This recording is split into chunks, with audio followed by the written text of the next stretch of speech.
नमस्कार, मैं आपके साथ के किराना एमवी नेटवर्क देख रहे हैं आप। और लोकसभा चुनाव के नतीजे आने के बाद से ही राजधानी दिल्ली में राजनीतिक हलचल तेज हो गई है। देश में भले ही एक बार फिर से मोदी सरकार बनने जा रही हो, लेकिन बात अब शायद पहले जैसी नहीं होगी। बीजेपी के सहयोगी दलों की विचारधारा उनसे अलग है।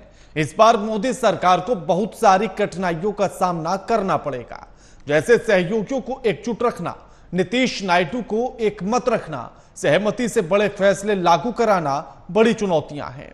इसी मामले पर हम चर्चा करेंगे, लेकिन उससे पहले यह रिपोर्ट देखिए।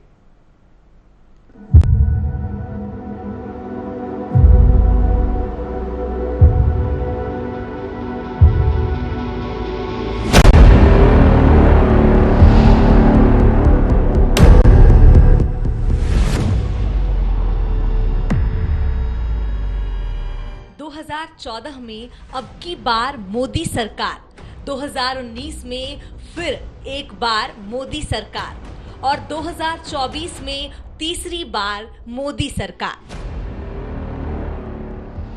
हजार बर्ग गिरे, लाख आंधियां उठे, वो फूल खिल के रहेंगे जो खिलने वाले हैं।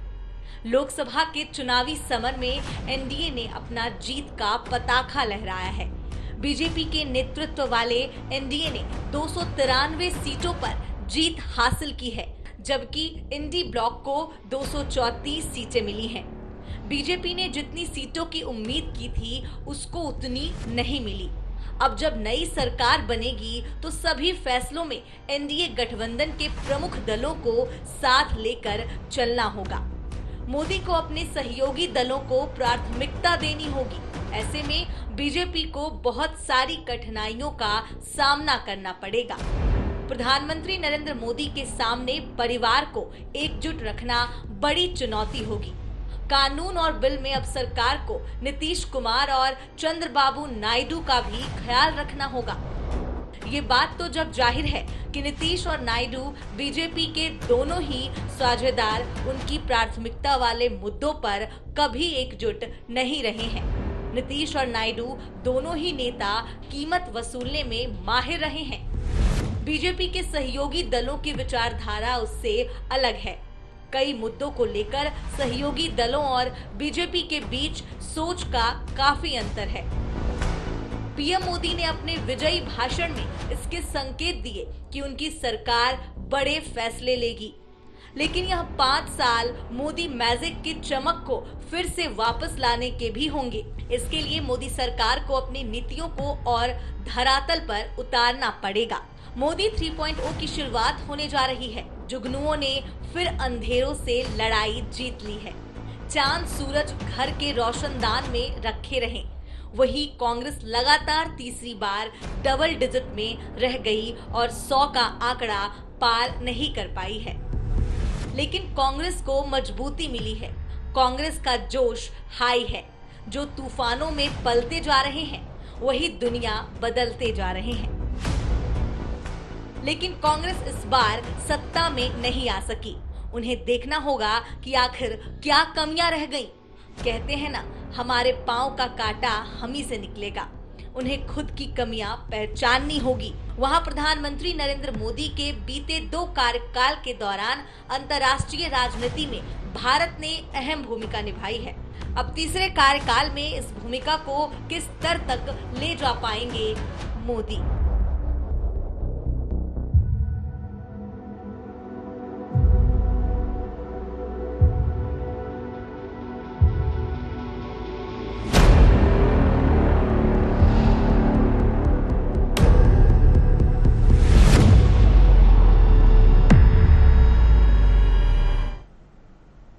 हमारे साथ जो मेहमान जुड़े हैं उनका परिचय आपसे करा देते हैं। हमारे साथ प्रखर सिंह जुड़ गए हैं, प्रवक्ता हैं कांग्रेस के।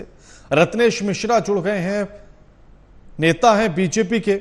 और मनीष गुप्ता हमारे साथ जुड़ गए हैं, राजनीतिक विश्लेषक हैं। आप तीनों का स्वागत है एमवी नेटवर्क पर। रत्नेश मिश्रा जी, सरकार तो बन रही है, लेकिन चुनौतियां भी तमाम नजर आती हैं। कैसे पार पाया जाएगा इन चुनौतियों से?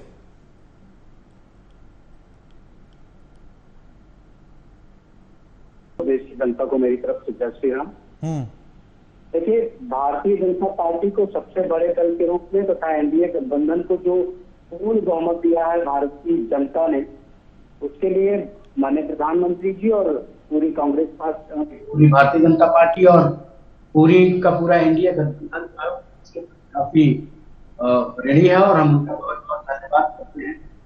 और भारतीय जनता पार्टी की मोदी जी के नेतृत्व में जो सरकार होगी राणा, वो भारत को विकसित बनाने के लिए काम, हम एक नए रोड मैप के साथ आए हैं।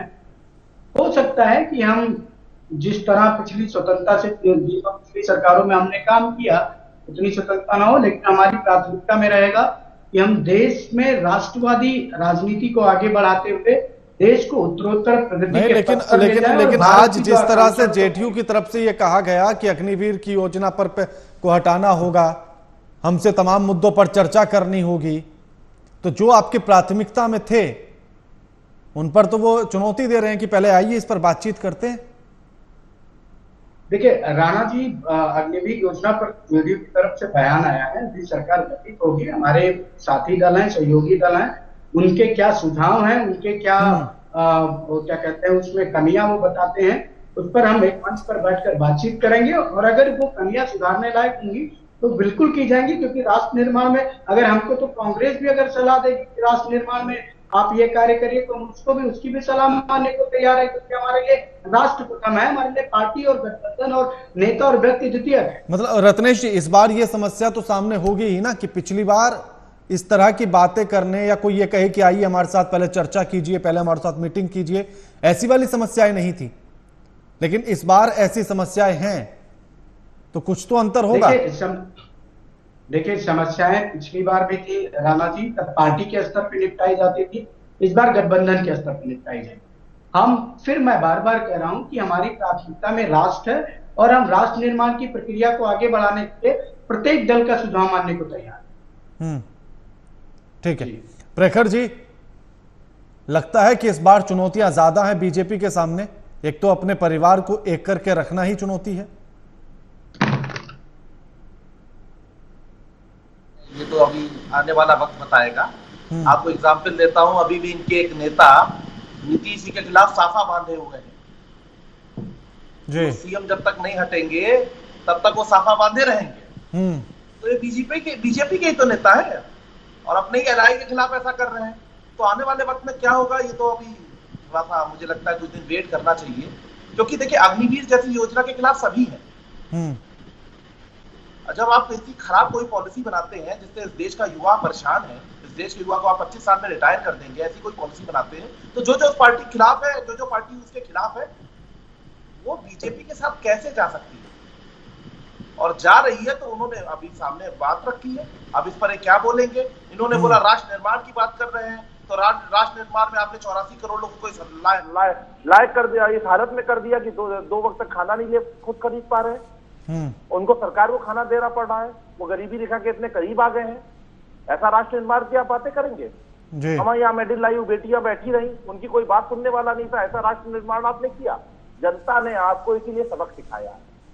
अयोध्या आप हारे हैं, आप चित्रकूट हारे हैं। यही जब भगवान राम की बातें आपने नहीं सुनी, इस देश को बांटने की कोशिश करी, तो भगवान राम ने भी आपको दंड दिया है। ऐसे ही कर्नाटका में बजरंगबली की बात करी थी आपने, बजरंगबली ने दंड दिया था। तो अब समय आ गया है, भारतीय जनता पार्टी की पॉलिसी के खिलाफ देश है, जनता है। और आप देखिए पूरे चुनाव को अगर आप देखें के जी, पूरे चुनाव में कांग्रेस पार्टी युवाओं की बात कर रही थी, बेरोजगारी हटाने की बात कर रही थी, नौकरी देने की बात कर रही थी। और भारतीय जनता पार्टी के नेता नरेंद्र मोदी क्या बात कर रहे थे? शमशान, कब्रिस्तान, मंगलसूत्र, मुजरा और पता नहीं क्या क्या बातें उन्होंने बोली। एक बार भी नहीं बोला कि क्या हम ऐसी पॉलिसी बनाएंगे जिससे रोजगार बढ़ेगा, ऐसी पॉलिसी बनाएंगे जिससे किसान की आय दुगनी होगी। कोई ऐसी बात नहीं करी उन्होंने। सिर्फ और सिर्फ हर दिन नए जुमले लाते थे। कभी बताते थे अडानी अंबानी का इस टेम्पो से पैसा आ रहा है। जब उसको पूछा गया कि भाई आज की ईडी भाई कैसे सो रही है, तो उसको भी वापस कर लिया, सिर्फ एक नया झूठ ले आया। अंत में तो इनके नेता उनको अवतार बताने लगे, भगवान जगन्नाथ को भी इनका भक्त बताने लगे। तो देश देख रहा था और देख रहा है कि आप काम करने के सिवा सारे काम कर रहे हैं। जी ठीक है। मनीष गुप्ता साहब, क्या लगता है कि जब अब तीसरी सरकार का गठन होगा तो क्या कुछ चुनौतियां सामने आ सकती हैं? एक तो मंत्रिमंडल के बंटवारे को लेकर, फिर तमाम योजनाओं को लेकर, और नीतीश और नायडू साहब को रोकने की चुनौती तो सबसे बड़ी होगी।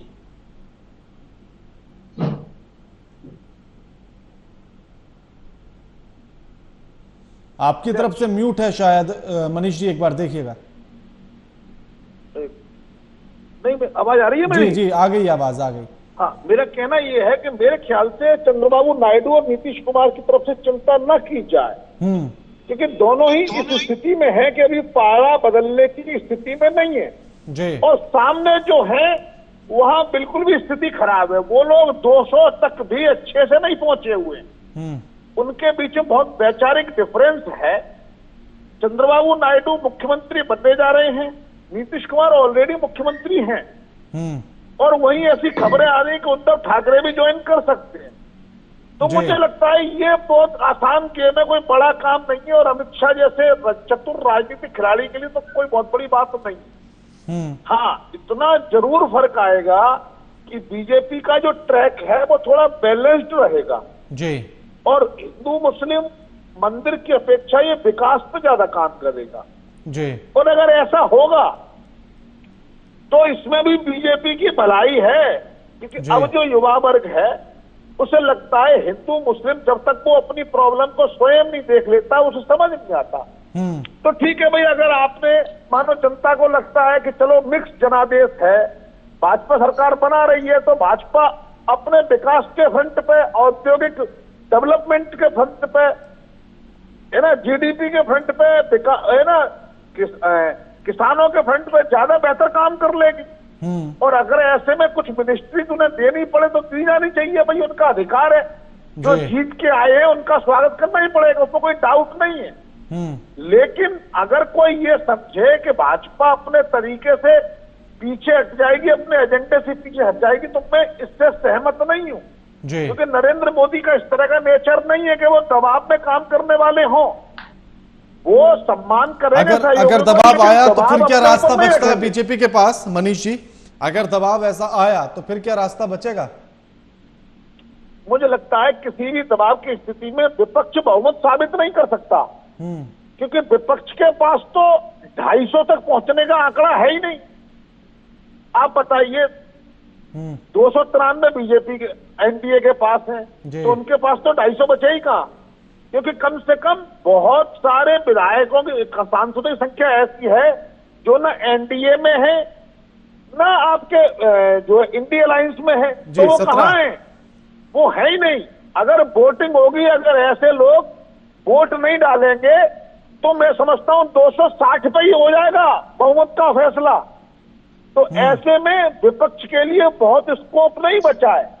यहां अगर बीजेपी और 10 सीटें कम होती, अगर 275 सीटें होती तो दिक्कत ज्यादा थी। अब इतनी बड़ी समस्या नहीं है, क्योंकि कांग्रेस के और अन्य पार्टियों के बीच में कोई कम्युनिकेशन नहीं है, कोई कॉमन मिनिमम प्रोग्राम नहीं है, कोई कॉमन एजेंडा नहीं है। ऐसे में इन लोगों के आपस के अंतर विरोध बहुत ज्यादा है। नहीं, क्योंकि ऐसी ही चीज तो इधर से भी नजर आ रही है ना। आज जिस तरह से जेडीयू का बयान आया और उसने कहा कि आपको पहले तो अग्निवीर योजना खत्म करनी पड़ेगी, फिर उसने कहा कि यूसीसी पर आकर हमसे बात करिए, उसके बाद सोचना इसके बारे में। उन्होंने कहा, क्या इन्होंने कहा हम कर देंगे? नहीं, उन्हें ठीक है भाई, ओपनिंग रिमार्क है ये राणा साहब, उन्होंने कह दिया और पार्टी ज्वाइन कर ली। इससे एक मैसेज दे दिया उन्होंने अपनी जनता को, देखो भाई हम तो प्रयास कर रहे हैं, हम तो प्रयास कर रहे हैं। ये फेस सेविंग है। मानो एनडीए में भाई, एनडीए में बीजेपी को मुसलमान सपोज वोट कम करते हैं, लेकिन जेडीयू को तो मुसलमान वोट करते हैं ना। जेडीयू को तो वो लोग वोट करते हैं जो अग्निवीर के विरोधी हैं। तो जेडीयू के पास ये फेस सेविंग है। हमने जेडीयू को हटाने की अपनी मांग रख दी, और 6 महीना 1 साल लगेगा, वो देख लेंगे, करा लेंगे। राजनीति संभावनाओं का खेल है। जब कोई काम करने में देरी करनी हो तो एक कमीशन का गठन कर दिया जाता है। तो अगर कमीशन का गठन हो जाएगा तो ठीक है भाई, 2 साल में फैसला हो जाएगा। 2 साल के अंदर देखेंगे, तब तक बहुत वक्त बदल चुका होगा, यमुना में पानी बहुत बह चुका होगा। तो मुझे लगता है इस तरह की बातें महज राजनीतिक हैं और ये अपनी बात कह के हवा बनाने का प्रयास है। बाकी भारतीय जनता पार्टी और उनके एनडीए गठबंधन के बीच में अभी कोई डिफरेंस की कॉन्क्रीट न्यूज नहीं है। ऐसे में मोदी जी एक बार प्रधानमंत्री बन के अगर एक बार बहुमत सिद्ध कर देंगे, अगले 6 महीने तक की प्रॉब्लम सॉल्व। और 6 महीने बहुत होते हैं, 6 महीने बाद क्या होगा ये आने वाला समय बताएगा जी। अभी कांग्रेस के साथ तो दिक्कत ये है कि उनके प्रधानमंत्री पद का चेहरा ही नहीं है। यहाँ कम से कम ये तो तय है कि प्रधानमंत्री कौन बनेगा, इस पर कोई डाउट नहीं है। वहां राहुल गांधी ताल ठोक कर बैठे हैं। नीतीश कुमार छोड़ के इसलिए आए थे कि राहुल गांधी की सत्ता मंजूर नहीं है। ममता बनर्जी की इतनी बड़ी संख्या में सांसद बने हैं, क्या वो प्रधानमंत्री पद का दावा छोड़ देंगी? नहीं छोड़ेंगी। ठीक है, ठीक तो है। ऐसे में विपक्ष के लिए अभी कुछ भी सोचना राणा जी, हवा बनाने का प्रयास है, सिर्फ मीडिया में रत्नेश जी आप ही के पास करने का प्रयास है।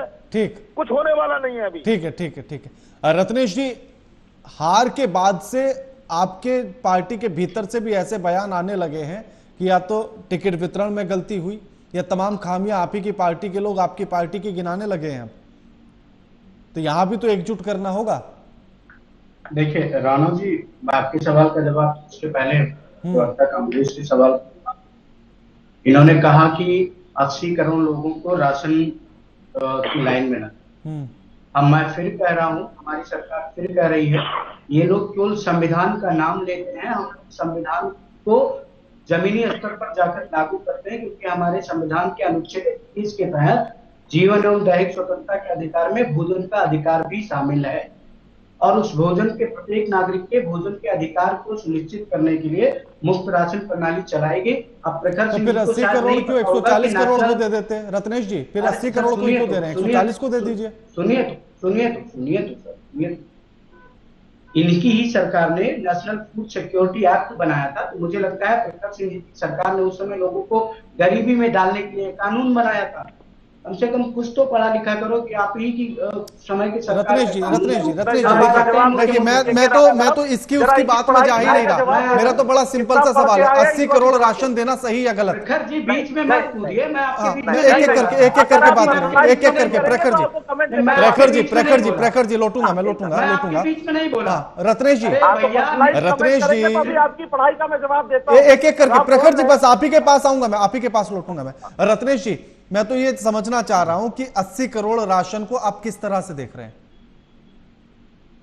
देखिए राणा जी, मैं उसका जवाब दे देता हूं, उसी बात का मैं दे रहा था। देखिए मैंने बताया कि वो right to food security act के तहत वो स्कीम है उसको, और अगर ये स्कीम इतनी खराब थी तो फिर कांग्रेस पार्टी के खड़गे जी ने 10 किलो करने की बात क्यों की भाई? आप भी तो उसी पे बढ़े ना कि हम तो नहीं, मैं तो अभी इसकी उसकी मैं बात में ही नहीं जा रहा ना, मैं आपसे पूछ रहा हूँ ये आप ये स्कीम। जवाब हाँ, मैं कांग्रेस की बातों पर नहीं जाना चाहता, मैं आपसे डायरेक्ट इस पर सवाल पर ये जवाब चाहता हूं कि आखिर आपके हिसाब से ये योजना कैसी है? क्या ये सही है? जो संविधान का दायरा भी आप गिना रहे थे, क्या उसके हिसाब से सही है? और सही है तो फिर 140 करोड़ को दे दीजिए। मेहनत करने की जरूरत ही क्या है किसी को? मैं जवाब दे। देखिए बहुत सारे मूल अधिकार ऐसे होते हैं, आप जब आर्टिकल 14 को पढ़ेंगे का समान संरक्षण उसमें एक प्रावधान है, उसमें बहुत सारे लोगों को एक्सक्लूड कर दिया जाता है कि कानून का भी संरक्षण परिस्थितियों को देख कर दिया जाए, जो आर्टिकल 14 का सब क्लॉज 2। अच्छा, ये 80 करोड़ लोगों को आप अनाज दे क्यों रहे हैं? इसका कारण क्या है? इसीलिए दे रहे हैं, उसका कारण है क्योंकि उनकी जो नीड है वो उस स्तर पे फुलफिल नहीं कर पा रहे हैं। यानी कि आप मान रहे हैं कि 80 करोड़ लोग खुद से अनाज कमाकर नहीं खा सकते, मतलब 2 वक्त की रोटी नहीं कमा सकते? नहीं, हमने ये नहीं कहा कि वो 2 वक्त की रोटी नहीं कमा सकते। अभी तो आपने कहा कि उनकी नीड है और वो पूरी नहीं कर पा रहे हैं, इसलिए आप पूरी कर रहे हैं। आप मेरे केवल आप मुझे एक चीज का जवाब दीजिएगा राणा जी, केवल आप आटा और चावल खाते हैं, सब्जी भी तो खाते हैं, दाल भी तो खाते हैं, तो उनकी बात तो नीड है चीजों की हुई ना, सबसे जरूरी तो आटा चावल ही है। मैं पूरा व्यक्त कर दूं ना, फिर आप सवाल कर लीजिएगा। मैं पूरी बात व्यक्त कर दूं फिर सवाल ले लीजिएगा। आप जानते हैं मैं सवाल से नहीं भाग। देखिए हम उनको गेहूं और चावल इसलिए देते हैं ताकि जो वो कमाते हैं उसमें वो सब्जी और दाल तो खरीद सकते हैं, लेकिन अगर इसका भी बर्डन उनके ऊपर पड़ता है तो उसको कम किया जाए, उनको सहायता दी जाए, इसलिए दी जाती है। यानी कि अगर बर्डन बढ़ रहा है तो वो पर्याप्त नहीं कमा रहे हैं। हाँ तो भाई राणा जी, इस देश में बहुत सारे लोग पर्याप्त नहीं कमा रहे हैं। तो फिर आप कैसे कह रहे हैं कि हमने 28 करोड़ लोगों को बाहर निकाल लिया गरीबी से? 80 करोड़ तो गरीबी में साफ साफ नजर आ रहे हैं।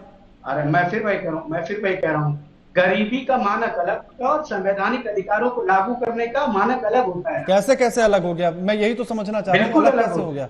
आप मुझे, अगर आप मुझे 2-3 मिनट बिना इंटरप्शन देंगे तो मैं सिद्ध कर दूंगा। 2-3 मिनट तो नहीं, लेकिन हाँ 2 मिनट आप ले लीजिए, 3 मिनट तक मत जाइए। हाँ 2 मिनट ले लीजिए। अब सुनिए, हमको बता, जब आप संविधान के प्रावधानों को लागू करते हैं तो बहुत सारी चीजें ऐसी होती है राणा जी, जिनमें एक्सक्लूड किया जाता है लोगों को, और उसमें ये भी कहा जाता है, जैसे आप बीपीएसपी के कुछ पोर्शंस में जाएंगे तो उसमें ऑनरेबल सुप्रीम कोर्ट का वर्डिक्ट है कि जैसे 39A, B और C इनको लागू करते हुए सुप्रीम कोर्ट ने कहा कि आर्टिकल 14 और 15 का वायलेशन किया जा सकता है, वो वायलेशन नहीं माना जाएगा कुछ पोर्शंस को डीपीएसपी के लागू करते। उसी प्रकार जिस प्रकार से हम जब right to food security act के इंप्लीमेंटेशन के तहत जब लोगों को राशन देते हैं तो आर्टिकल 21 के राइट टू फूड को इंप्लीमेंट करते हुए हम आर्टिकल 14 के सब क्लॉज 2 को भी देखते हैं, जहां पर कहा जाता है विधियों का समान संरक्षण। इसका तात्पर्य है कि विधियों का समान संरक्षण मिलेगा लेकिन परिस्थिति जन्य स्थितियों को देखते हुए। तो इसका मतलब नहीं है कि अब अडानी को भी दिया जाए, केवल उन्हीं को दिया जा सकता है जो मिनिमम कैपेबल नहीं है। जो कैपेबल है अधिकार उनको भी है, लेकिन जो कैपेबल है तो बात तो वही होगी ना घूम फिर के। मैं भी तो वही कह रहा हूं कि यानी कि वो कैपेबल नहीं है 2 वक्त की रोटी खरीदने के। मैंने कहा मिनिमम कैपेबल। बात तो वही हुई ना, आप मिनिमम जोड़ देने से कुछ नया थोड़ी हो गया। कैपेबल और कैपेबल में अंतर होता है। अच्छा बताइए ना क्या अंतर होता है, चलिए बताइए क्या अंतर होता है। अब मैं कांग्रेस की नेता का बात का जवाब नहीं, आप पहले मेरे सवाल कर दीजिए ना, मिनिमम और बिना मिनिमम के अंतर बताइए मुझे, मैं नहीं समझ पाया। मैं सुनिए, एक तो कैपेबल हुआ कि मैं कपड़ा खरीद सकता हूँ, हाँ, अपनी गाड़ी में तेल डलवा सकता हूँ, भोजन कर सकता हूँ। हाँ। लेकिन मिनिमम कैपेबल का हुआ कि अगर मैं कपड़ा खरीद लूं तो फिर भोजन के पैसे मेरे पास नहीं रह जाए। तो अगर तो बात हुई कि वो कैपेबल नहीं है। सुनिए तो सर, कैपेबल का मतलब होता है कि जब वो किसी चीज में कैपेबल ना हो। मिनिमम कैपेबल का मतलब होता है कि कुछ तो अर्न कर रहा है ना, मतलब गरीबी रेखा के करीब ना, हिंदी है तो गरीबी ना। ये तो आप जबरदस्ती शब्दों के जाल में उलझाने की कोशिश कर रहे हैं रत्नेश जी। ठीक है, लौटूंगा। हाँ प्रखर जी, उनका कहना है कि एक्ट तो आपने ही बनाया, क्या तब गरीब नहीं थे?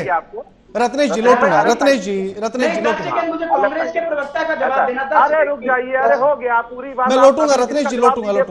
प्रखर जी उनका कहना है एक्ट आपने बनाया था तो क्या तब गरीब नहीं थे? नहीं, बिल्कुल ऐसा है। एक्चुअली क्या ना, बीजेपी नेता एक्ट पढ़े बिना जब आ जाते हैं ना, खाली बोलने के लिए, सब समस्या आती है। फूड सिक्योरिटी एक्ट इसलिए बनाया गया, जो लोग बिल्कुल गरीबी रेखा के करीब हैं या गरीबी रेखा के नीचे हैं, जिनको जो 2 वक्त तक खाना नहीं ले पा रहे, खरीद पा रहे हैं, उनके लिए एक्ट बनाया गया कि इस देश में कोई भी व्यक्ति भूखा ना सोए। मिनिमम फूड का एक अधिकार है ये, ठीक है, मगर ये अति गरीब लोगों के लिए था। और ये अगर इस एक्ट के तहत ये खाना बांट रहे हैं, खाना दे रहे हैं, तो मतलब 84 करोड़ लोग इस हालत में नहीं है कि वो 2 वक्त तक खाना ले पाए। क्राइटेरिया है ना, आपको नहीं मिलता, मुझे नहीं मिलता, इस देश के मिडिल क्लास को नहीं मिलता। क्या पूरे गांव को मिल जा रहा है? नहीं मिल रहा है, क्योंकि क्राइटेरिया के थ्रू बट रहा है। वो क्राइटेरिया ये है कि जो अति गरीब है उसको मिलेगा। मतलब 84 करोड़ लोग इस हालत में नहीं है कि इतनी खराब पॉलिसीज है कि वो 2 वक्त खाना नहीं ले पा रहे, उनको नौकरी नहीं है, उनको रोजगार नहीं है। ठीक है रत्नेश जी, ठीक है रत्नेश जी 30 सेकंड आपके पास, फिर मनीष गुप्ता जी आपके पास जी। देखिए राणा जी, मैंने जितनी स्पष्टता अपनी बातें की, कांग्रेस के प्रवक्ता शायद नहीं करते होंगे, हो सकता है उनकी, लेकिन हिंदी में बोल रहे थे भाई। अरे मित्र सुन तो, 30 सेकंड रत्नेश जी, समय कम है। यही कारण है कि ट्रिपल डिजिट नहीं जा रहे हैं। राणा साहब नहीं, यही कारण है ट्रिपल डिजिट नहीं जा रहे हैं। आप सुना करिए, ठीक है? नहीं, हम अब सुन लीजिए ना। अरे सरकार, अरे बोलिए तो। रत्नेश जी समय खराब हो रहा है। अरे सर बीच में टोकते रहेंगे तो कैसे होगा? क्योंकि मेरी आदत जानते हैं, मैं बीच में। अब आदत देखिए, हम ये पॉलिसी को खराब बता रहे हैं, फिर भी एनडीए का जो सबसे बड़ा दल है। गलत शब्द मत बोलिए। पॉलिसी को कब मैंने खराब बोला? हमने पॉलिसी बनाई ठीक है मनीष गुप्ता जी लास्ट कमेंट आपसे कि आखिर जो सीटों का घटना रहा एनडीए का, आखिर उसमें क्या फैक्टर नजर आता है? रत्नेश जी समय कम है, रत्नेश जी समय कम है। मनीष गुप्ता दोनों का माइक डाउन कर दीजिए। मनीष गुप्ता पढ़ क्या है करीब भाई? राणा साहब अभी कोई पेश फंसा हुआ नहीं है, कोई समस्या नजर आ रही है जी। ये ज्वाइन करने की संभावना बनती दिख रही है ऐसे जी।